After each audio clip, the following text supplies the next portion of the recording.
Hello guys and welcome to a new lesson. In this lesson I will be giving a quick overview about web hosting, and this will be the introduction for my course. First we have here in the second slide an overview about what is web hosting history, what I need to host a website, web hosting service provider, and domain name. We will be seeing those information during the presentation. First thing we have here is what is web hosting. It's basically a space on the server where you can store your files and make those files accessible by internet users at any time from anywhere across the world using their PCs, laptops, mobile phones, and even tablets. The second thing we have here is the web hosting history. In 1991, in order to host a website, you needed to purchase your own web server to host your website. And this web server had an unbelievable cost of about $50,000.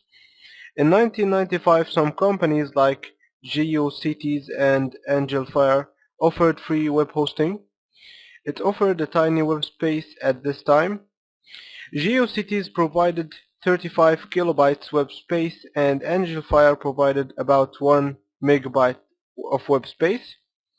Today we can host a website with unlimited web space for a lower price than a regular cup of coffee. The next thing we have here is what I need to host a website. To host a website we need two basic things. First, a domain name. Second, a web hosting service provider. A domain name is a way to identify and locate computers and resources connected to the internet. No two organizations can have the same domain name. It's your internet trademark. You have web hosting service providers. It's a company that has web servers and offers you a web space to store your files and make it accessible via the World Wide Web. For example, you have here HostGator and like Jaguar PC. These are web hosting service providers. Here about domain name. Basically, a domain name is the web address that you type in the browser that starts with www and ends with an extension. As you can see here, what is a domain name? The domain name will start with www, ends with an extension like .com. As you can see here, www.domainname.com.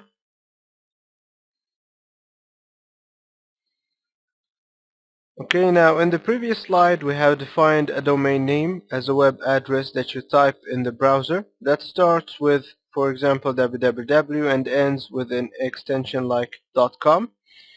The extension .com is the top level domain. There are many top level domains names, for example like .com, .net and .uk. The most common type of top-level domains is the generic top-level domain or GTLD. Generic top-level domain is not affiliated with any particular country or region, and anyone can register a GTLD without any restriction. An example for GTLD is like .com, and this is commercial organization. You have here .net, network infrastructure. And if you would like to know more information about GTLDs, you can visit this link over here. We also have another type of top level domains, for example like .ca, .eg, .de and .ch. And unlike GTLD, CCTLDs has a restriction on registering a domain name, but this restriction is affiliated to a country's regulation. For example, you can't register an .eg domain name except if you have a registered company or organization that is located in Egypt. The next thing we have here is what is a registrar. and you see a registrar is a company where you go to register a domain name. It's called registrar. You have major registrars like GoDaddy.com and 2Cows. Now from here, how do I select a registrar? We have 4 main points to focus on. First of all, let's talk about pricing.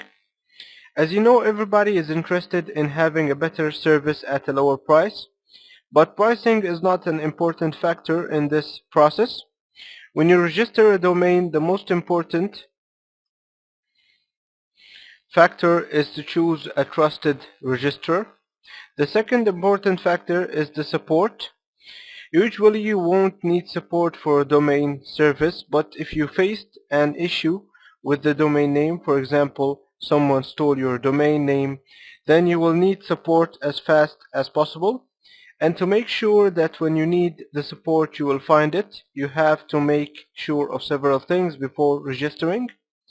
First, you will have to check if the support team is available 24/7. Second, you will check on try opening a ticket and check out the response time. The third check will be make sure that the contact procedures are easy and available on the registrar site. The third important factor is that the domain name control panel. You must be sure that the control panel is easy to understand and simple to use. The fourth important factor is the reviews. Reviews are important because they give you a picture of the quality of services provided by the registrar. And to the last slide over here, there are many web hosting control panels such as cPanel, Plisk, and Direct Admin, and many other control panels. But in this course, I'll be focusing on cPanel. And thank you for watching, and I hope you like the quick guide.